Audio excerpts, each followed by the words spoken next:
Kesatuan rakyat, kesatuan jiwa, kerajaan perpaduan. Teruskan bersama di dalam channel ini untuk perkembangan-perkembangan isu semasa, isu politik, dan isu-isu hangat di Malaysia pada hari ini. Jangan lupa teruskan bersama di dalam channel ini. Tekan butang like, share, dan subscribe channel ini untuk perkembangan terkini politik di Malaysia.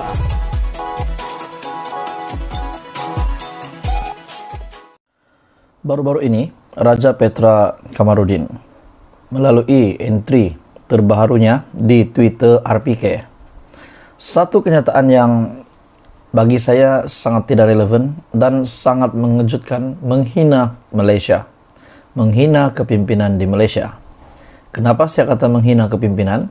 Beliau boleh berani membuat kenyataan di entry Twitternya yang menyebut bodoh kepada salah satu pemimpin tertinggi di Malaysia.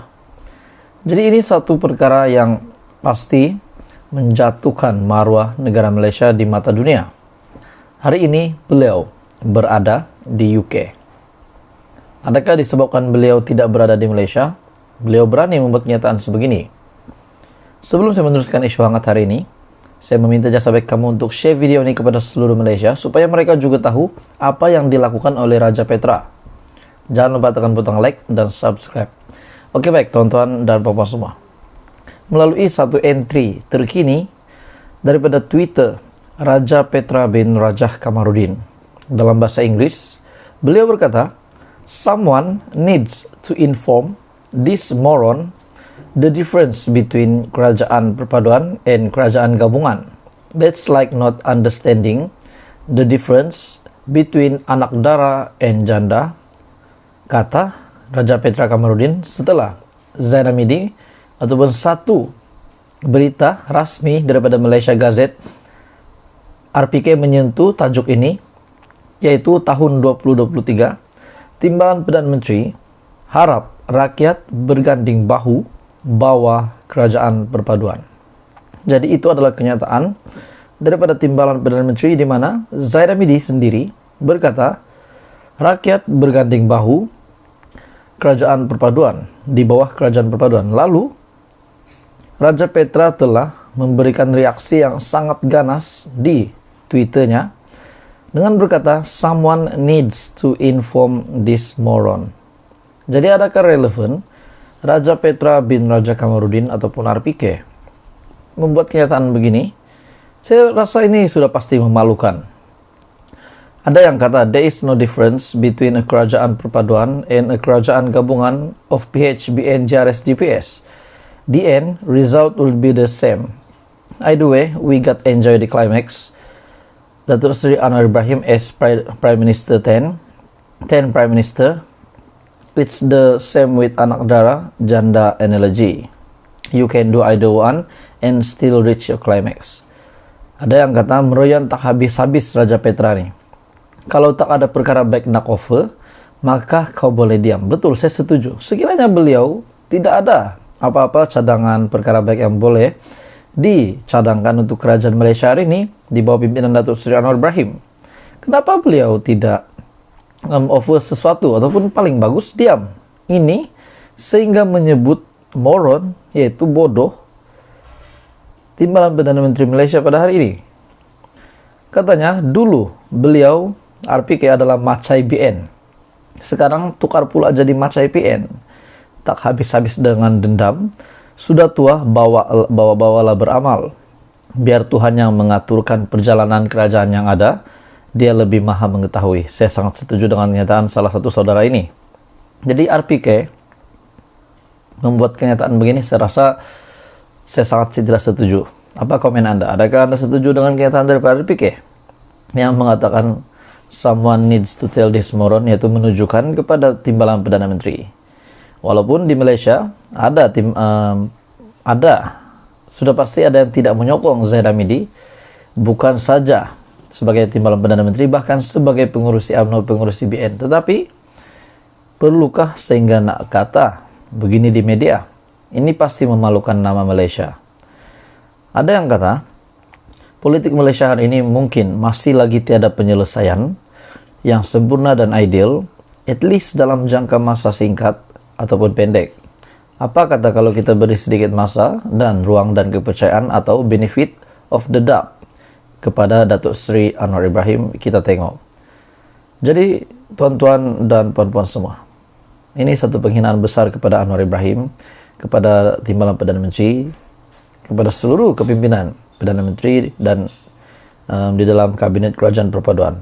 Jadi, apa komen anda dengan kenyataan daripada Raja Petra Kamarudin hari ini, di mana beliau membuat kenyataan di Facebook menyentuh berkenaan berita di mana TPM berasrat rakyat untuk berganding bahu di bawah Kerajaan Perpaduan. Maknanya nak rakyat bersatu padu di bawah Kerajaan Perpaduan pada tahun baru ini. Dan akhirnya Raja Petra bin Raja Kamarudin telah menyentuh soal ini, di mana beliau berkata, someone needs to inform this moron the difference between Kerajaan Perpaduan and Kerajaan Gabungan. That's like not understanding the difference between anak dara and janda. Jadi tuan-tuan dan bapak semua, apa komen anda? Teruskan bersama di dalam channel ini untuk isu-isu seterusnya. Hai semua, selamat pagi, salam sejahtera Malaysia. Selamat datang ke channel Vels Lifestyle. Tuan-tuan dan bapak semua, akhirnya satu pendedahan paling menggemparkan daripada Perdana Menteri Malaysia ke-10, Datuk Seri Anwar Ibrahim.